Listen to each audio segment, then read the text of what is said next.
I knew it was going to get confusing. It's only confusing because you Bengals are going to be 5-12. Like, they're a good team. I don't know how they're 5-12. Do this. Do the question. Check in on the Bengals. Yeah. The best team with a losing record in the history of the NFL. They dropped to 3-5. Might be the best team with a losing record this year. Think about the Rams. Them and the Rams. Yeah. And Joe Burrow is back on the podium talking about math. Quick sidebar. The more you're talking about math on the podium, the worse your team is. Take a listen. I think 10 wins usually gets you in. So we got to win 7 out of 9. That's doable. It's doable. So we'll go from there. Yeah. Okay. Let's see how the Bengals are doing against winning teams. 0-4 versus losing teams. 3-1. So congratulations. Something or nothing about the mighty Bengals. Well, it's definitely something, and I don't think they're mighty, but I do think they're a good team. And they're 0-4 at home. They have a lot of ominous stats. But here's the problem, and this is why you yelling at me doesn't accomplish anything, because I need you to answer this question. Sure. Let's just say all the 5+ win teams are making the playoffs. None of them fall apart. Okay. So that's Kansas City, Buffalo, Houston, Pittsburgh, Baltimore, and Denver. Give it to Denver, credit to them.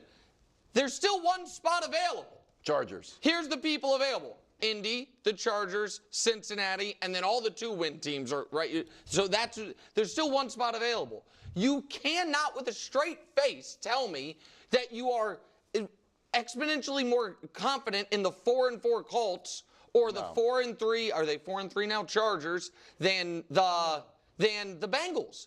So no, they're not dead. They might not be they're definitely not a great team. I still think they're a good team. This was a terrible loss, by the way, not losing to Philly, but getting blown out the way they did. But I'm not going to sit here and act like they're dead when there's 7 playoff spots and they're competing with Anthony Richardson, who's exhausted, or the Chargers, who last week looked good, but have been up and down. I'm just not going to do it. They're definitely not dead. There's no question about that, just because of the way the standings are in the AFC. But they aren't good. And they are living off of beating the Chiefs a couple years ago. That's what they're living off of. Because last year they were banged up. We get it, they were banged up, but they didn't make the playoffs but last year. But winning 8 or 9 games with Jake Browning last year is kind of impressive. This year they're not playing well. Like you said, they haven't beaten a team with more than 2 wins. It is and Burrow hasn't played that well without one of his star receivers. T. Higgins wasn't there on Sunday. So they still are alive, as you said, because of the standings, but they are not very good this year. It's got a little of that Aaron Rodgers delusional press conference vibe going on. And look, is it doable? Yeah, it's doable, and I like his confidence, and I think that he's sincere with what he says, but he's never been worse than 4-4, at this point in the season. So the hole that we keep asking him to dig out of gets bigger instead of smaller. And at some point, doable is not going to be doable here soon. And just to be clear, I disagree with him that they can get to 10 wins. I don't think they can get to 10 wins. I don't think a team that went 3-5 is all of a sudden going to go 7-2. I just think that 9 will get you in that last playoff spot, and 8 could. I think that's the situation we're in the AFC, because, again, I just penciled in Denver, and I'm not sure Denver's sustaining this to begin with. There might be 2 spots available. That's the only point I'm making. Patriots get Drake May back. Patriots got. Well, the 2-win team. Let's talk about this. Cincinnati Bengals. Listen, I really agree with Nick, what he's saying here in terms of that. I think that they are a good team. Right, and I know their record does not show it, but I disagree with what Brew is saying, where he's like they're hanging on to the how they beat the Chiefs a couple years ago or whatever it was. I disagree with that. If anything, right now people are, first of all, if you're questioning how good Joe Burrow is, I don't really know what to tell you. It's not really up for debate. From my viewpoint, he's an unbelievable quarterback and clearly a top quarterback in the NFL. So if you're still questioning that, well, there's nothing that I'm going to be able to say to convince you otherwise, quite frankly, if years of performances haven't shown that to you. If you want to question his ability to stay healthy and all that, that's fine. But outside of that, not much of a point to entertain people who want to say that Joe Burrow isn't a great quarterback. So set that aside. I think what their reputation is really hanging on this season is the fact that they almost beat the Chiefs. They pretty much had that win, right? You just pretty much just don't have to commit a pass interference and you win that game. And I forget who the defensive player was. I think he was a rookie, but whoever he was, I forget his name now. He didn't have to do that. He could have contested that pass, that catch in a way that wouldn't have led to a pass interference, and boom, they win the game, right? And so you take care of that, you win that game. The Bengals clearly had multiple chances to win the game against the Ravens, fumbled snap, all of that, unfortunate circumstance. Also took some pretty insane heroics from Lamar Jackson, that insane scramble where he then threw the ball for a touchdown, right? And so that's why I do put them in that category to a degree. I understand they didn't come away with the win. I get that. But people are still so obsessed with this win and loss, and a win is a win is a win. I see that every single day in the comments, and it's just not true.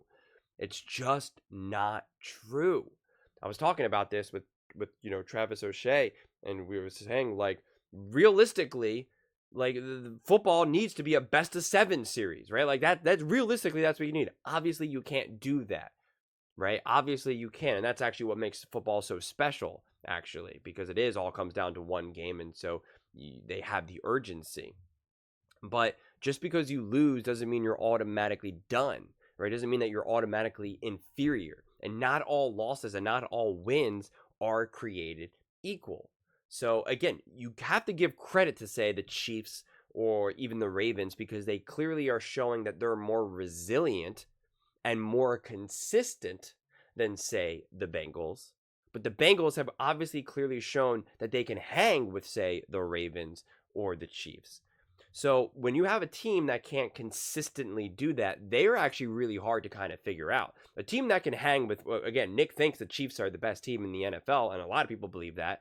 Well, again, the Bengals then were competing with them and almost beating them. And up until the Ravens, who had a bad loss, tough loss against the Browns, they were seen as a top team. And even with that loss, they're still seen as a top team. And the Ravens, again, had that game won as well. A bizarre fumbled snap for a field goal. Boom, that game's over. So we know that they can hang with that. We know that they can hang with the higher levels, the higher teams. But do they have the level of consistency that allows them to beat the Eagles, or at least contend with the Eagles, right? And this is why it's always imperfect, because under the other logic that I was just saying, where the Bengals were able to hang with the Ravens and the Chiefs, but they were unable to hang with the Eagles, and therefore you could say, well, the Eagles are then better than the Ravens or the Chiefs, and that's not what I'm saying. It's just when trying to evaluate, is a team good or bad, it's always a collection of a lot of things, right? Health, quarterback play, coaching, how do they look in wins, how do they look in losses, who are they playing, who have they lost to and how did they look, who have they beat and how did they look, right? Like, if they beat a team like the Chiefs, is it because the Chiefs were playing exceptionally poor? If they beat a team like the Ravens, or if they lost to a team to the Ravens, was it because the Ravens played exceptionally great and they played beyond what they normally do? All of this gets put into context, and all of this needs to be evaluated. That I really encourage people to not just immediately throw away and just be like, nope, they lost. They lost. That's the way it goes. Because it's not. It's really, really not. So this is it's definitely a tough situation for the Bengals. That there's definitely no, it's definitely not nothing for sure. But the Bengals are not a team. When you look at a team that's 3-5, right? If you looked at this and you looked at any old other 3-5 team, any team that's a good team, that has a winning team, would not be like, they're probably not going to be afraid of a team that's 3-5 at this point in the season. But the Bengals will still fear people. If you think that the Chiefs aren't on their guard against the Bengals, or the Ravens aren't on their guard against the Bengals, or even the Eagles, even after beating them, that they think that they'll just roll, and if they played the Bengals again, that they're just going to win 37-17 again. Like, there's no way. Joe Burrow, Jamar Chase, T. Higgins, and I know T. Higgins didn't play last week, and he's kind of been in and out of the lineup, but that is still threatening enough. That is still enough to keep you awake. Anytime you have a great quarterback like a Joe Burrow, that will keep you awake. And as long as you give him at least one weapon to work with, there'll always be some damage that can be done. But it's a level of consistency and at what frequency can you play as a top team, right? It's like if they played the Chiefs or the Ravens again, would they be able to compete with them again? That's why playing the Ravens again will be interesting to see, and that'll kind of maybe give a little bit more clarity as well as to who the Bengals are, or playing the Steelers and whatnot would probably also give a little bit more clarity of this team. But yeah, I'm not prepared to just be like, oh yeah, Bengals are 3-5. They're obviously awful. They're obviously trash. Whatever. That I definitely will not say. So it's just they've just been on the wrong side of some tough losses where they easily could be on the right side, and that's the thing. This team could easily be a 5-6 win team right now. They could, if the ball just bounces a little differently, they could, and then we're having a completely different conversation. Then the conversation is they're winning, but do they look as good, right? It's kind of similar what happened with the Eagles. The Eagles, when they started off 10-1, they easily could have been like a 3 or 4 win team. But the ball was bouncing their way, and when it stopped, they kept losing. And then they ended up getting obviously demolished near the end of the season. It's just the Bengals are on the other side of that. So I'm curious to see how the season unfolds for them, right? Again, I'm not telling you that I'm placing a bet to have them win the division or win the AFC or anything like that. But I'm certainly not selling my Joe Burrow stock. That's for sure. But those are just my thoughts. I'd absolutely love to hear yours. What do you guys all think about the Cincinnati Bengals dropping to 3-5? Something or nothing. Do you agree with Nick that they're actually a pretty good team? Or do you agree with Brew and Mangini and Wilds that they are bad? This is delusion. Chalk it up to nonsense. Let me know in the comments below. I read every single comment, so whether you agree with me or disagree with me. Either way, let's get in some discussions. Let's get in some fights. But ultimately, let's just have some fun. And please do consider subscribing. We are building an amazing community here, and I'd absolutely love to see you part of it. I want to build something that we all genuinely feel connected to. Something that we're really excited to be part of. I think we're well on our way to doing it. And please don't forget to give this video a thumbs up, as it really does help with the visibility and the algorithm. Thank you so much. See you next time.